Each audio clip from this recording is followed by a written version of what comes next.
આગળ વાત જૂનાગઢની કરીએ। જૂનાગઢના વ્રજમી ડેમમાં પાણીની આવકમાં વધારો થયો। જૂનાગઢના વ્રજમી ડેમમાં સતત વધારો થઈ રહ્યો છે પાણીમાં। આજે ફરી ડેમના 2 દરવાજા 1 ફૂટ સુધી ખોલવામાં આવ્યા। વાંદરવડ, દુધાળા, સરકડિયા ગામને એલર્ટ કરાયા છે। ઈટાળી સહિતના ગ્રામ્ય વિસ્તારના લોકોને પણ એલર્ટ કરવામાં આવ્યા છે। તો આજે ફરી ડેમના 2 દરવાજા 1 ફૂટ સુધી ખોલવામાં આવ્યા, જેના કારણે આસપાસ જે ગ્રામ્ય વિસ્તાર છે, ગામડાઓ છે, ત્યાં વસતા લોકોને એલર્ટ જો પાણીનો ફ્લો વધે તો આ પાણી તેમના ગામોમાં જઈ શકે, તેમના ઘરો સુધી જઈ શકે।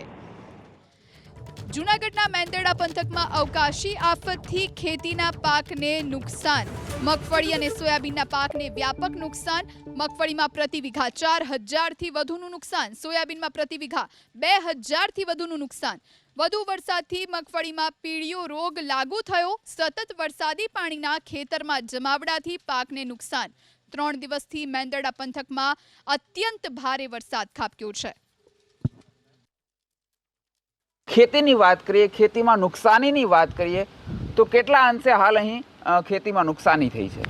એક મહિનો દિવસથી આ સતત વરસાદ વરસી રહ્યો છે, જેના કારણે અત્યારે ખેતરોમાં રેસ ફૂટી રહ્યા છે। ઘણા ખરા ખેડૂતોને મગફળી, સોયાબીનનું વાવેતર કર્યા ભેગો માથે વરસાદ થાય છે એટલે તરત ઉગાવો પણ લેતું નથી, જેથી કરીને ખેડૂતોને 2 વાર વાવવું પડ્યું ને વીઘે 4 થી 5000 જેવું નુકસાન સીધું થઈ ગયેલું છે।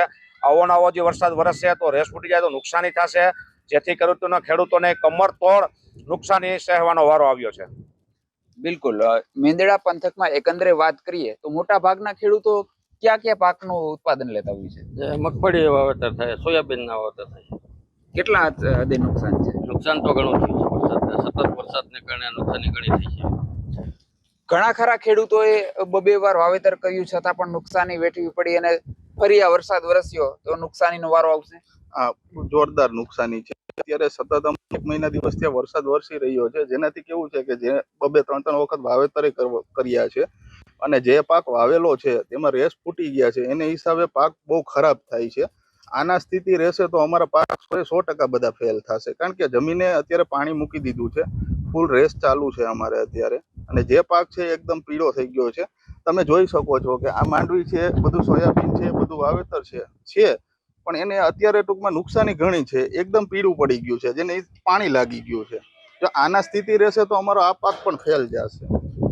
જે રીતે ભાઈનું કેવું છે કે ભાઈ મોટા ભાગનો પાક ફેલ ગયો છે, તો તમારી શું માંગ છે સરકાર પાસેથી? કઈ યોગ્ય વળતર મળવું જોઈએ? કેટલાક લોકો સર્વેની માંગ કરી રહ્યા છે, તમે શું માંગ કરશો? તો સરકાર યોગ્ય સર્વે કરીને સહાય ચૂકવે ને ખેડૂતને ફરીથી વાવેતર કરવાની તક મળે, ને જે વાવેલો પાક છે એ સંપૂર્ણ ફેલ ગયેલ છે, એટલે અમારી માગણી એવી છે કે અમને સહાય મળે।